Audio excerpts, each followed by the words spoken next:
Division delimitation ప్రక్రియపై గౌరవ Andhra Pradesh high court stay విధించడం ఒక కీలక పరిణామం. ప్రజాస్వామ్యంలో ఎన్నికలు ఎంత ముఖ్యమో ఆ ఎన్నిక జరిగే విధానం, వార్డుల పునర్విభజన ప్రక్రియ కూడా పారదర్శకంగా, న్యాయబద్ధంగా అన్ని వర్గాలకే సమన్వయం జరిగేలా ఉండాలి. ఇప్పుడు జరిగిన వార్డుల పునర్విభజనలో ప్రజల అభ్యంతరాలను, స్థానిక పరిస్థితులను, జనాభా సమతుల్యతను, రిజర్వేషన్ అంశాలను పరిగణలోకి తీసుకోలేదు అని అనుమానంతోనే మేము కోర్టుకు వెళ్లవలసి వచ్చింది. ఈ ప్రక్రియ ప్రత్యేకించి ఏ ఒక్క రాజకీయ పార్టీకి అనుకూలంగా లేకుండా నిష్పక్షంగా జరగాలి. ఎన్నికల వ్యవస్థ ఎలాంటి రాజకీయ ఒత్తిడులకు తలొద్దకుండా పనిచేస్తేనే ప్రజాస్వామ్యం నిలబడుతోంది. అలాంటి పరిస్థితులు కనబడలేదు కాబట్టి మేము కోర్టుకు వెళ్లవలసి వచ్చింది. గతంలో జగన్మోహన్ రెడ్డి గారి ప్రభుత్వంలో మాజీ మంత్రి అనిల్ కుమార్ యాదవ్ గారి ఆధ్వర్యంలో మేము నిర్వహించిన ఎన్నికల్లో ప్రజలు మాకు 54కి 54 ఇచ్చారంటే దానికి కారణం జగన్ గారి సంక్షేమ మరియు అభివృద్ధి పథకాలలో పాటు కరోనా కష్టకాలంలో గడప గడపకు మేము అందించిన సేవలు.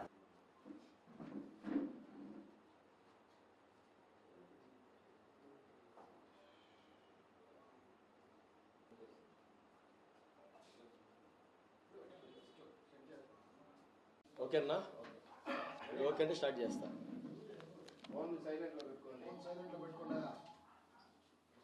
పార్టీకి వ్యతిరేకంగా పోలేదు, పార్టీకి అనుకూలంగానే నేను వైఎస్ఆర్ కాంగ్రెస్ పార్టీ కార్పొరేటర్గా ఏదైతే నన్ను ప్రజలు జగన్మోహన్ రెడ్డి గారు గుర్తు మీద నన్ను కల్పించారో నా డివిజన్ సంబంధించినటువంటి ఫస్ట్ అబ్జెక్షన్ కూడా మున్సిపల్ కార్పొరేషన్లో నేనే రేజ్ చేశాను.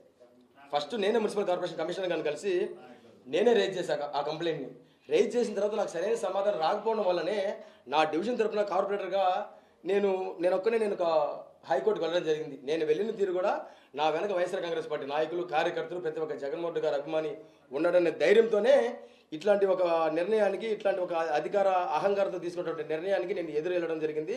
ఆ ఎదురు వెళ్ళిన దానికి హైకోర్టు కూడా స్టే ఇవ్వడం జరిగింది. అన్న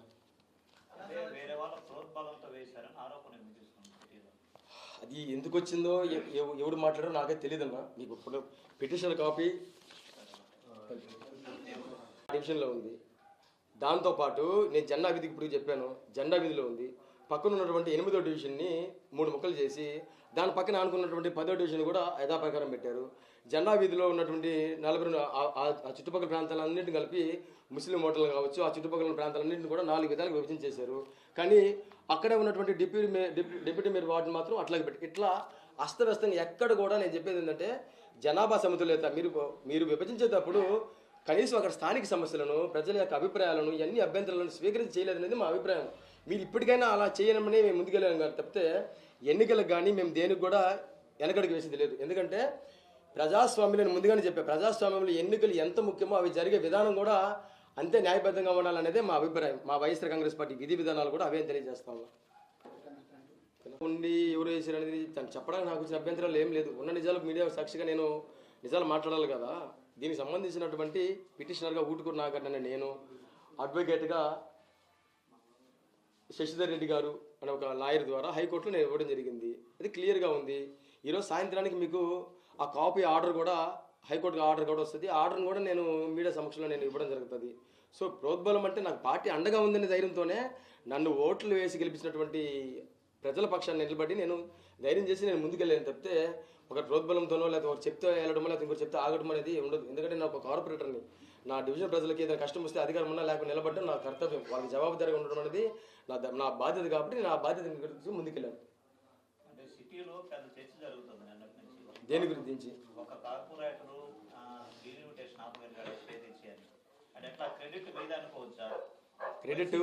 క్రెడిట్ నా ఒక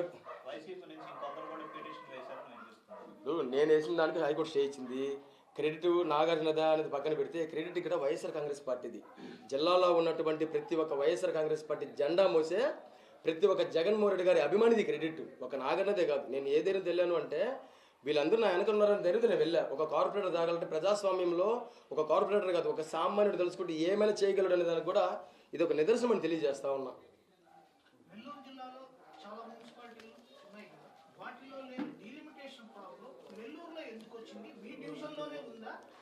నేను చెప్పి